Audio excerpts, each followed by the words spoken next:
आज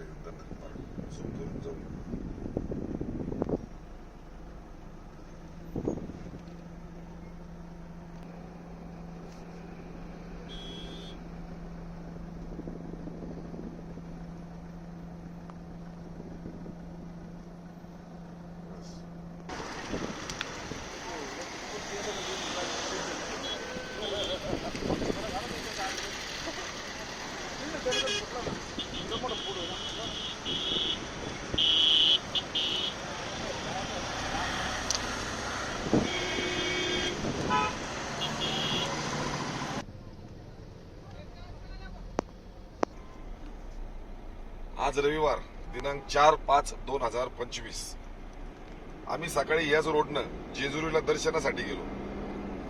रस्त्यात किमान 5 ठिकाणी नगर पासून शिरूर पर्यंत आणि शिरूर पासून ते बोरगाव पर्यंत आरटीओ, ट्रॅफिक पोलीस येणाऱ्या बाहेरच्या गाड्यांना MH4 असेल, MH3 असेल किंवा MH14 असेल, या पुण्या पट्ट्यातल्या गाड्या सोडून इतर पट्ट्यातल्या सगळ्या ज्या प्रायव्हेट गाड्या होत्या त्या प्रायव्हेट गाड्यांना अडवून त्यांच्या कागदपत्राची चौकशी करून, चौकशीमध्ये किमान त्यांना कागदपत्र पुरेसे मिळाले असतील किंवा नसेल मिळाले, पण प्रत्येक पॅसेंजरचा, प्रत्येक प्रवाशाचा वेळ घेऊन त्यांच्याकडून पैसे उकळण्याचा कार्यक्रम मी सकाळपासून बघितला.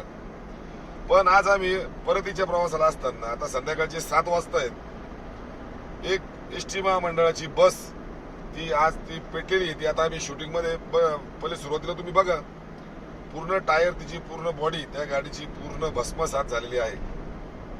आगीचा डोम पूर्ण त्या ठिकाणी दिसतोय.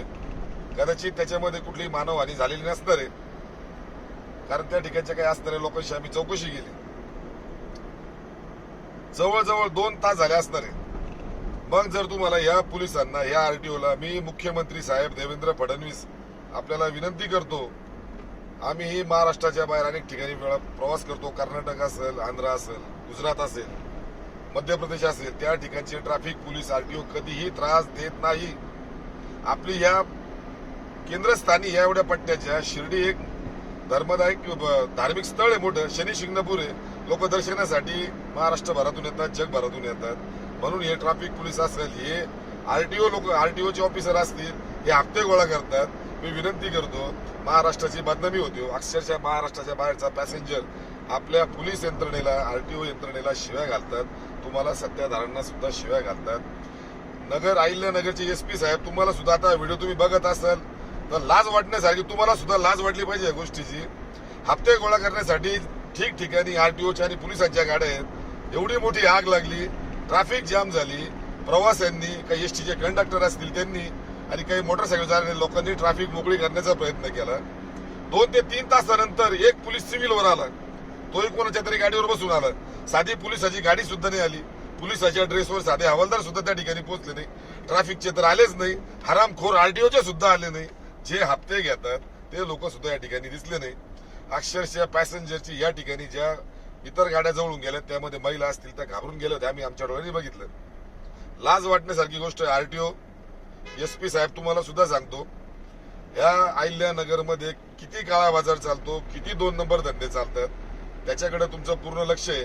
पण अशा वेळेस जर काही त्रास झाला तर ट्रॅफिक मोकळी करण्यासाठी आपली पोलीस यंत्रणा का येत नाही? आपले ट्रॅफिक पोलीस त्या ठिकाणी का येत नाही? आरटीओ यंत्रणा त्या ठिकाणी का येत नाही? मुख्यमंत्री साहेब, हा सुद्धा सवाल मी तुम्हाला करतो.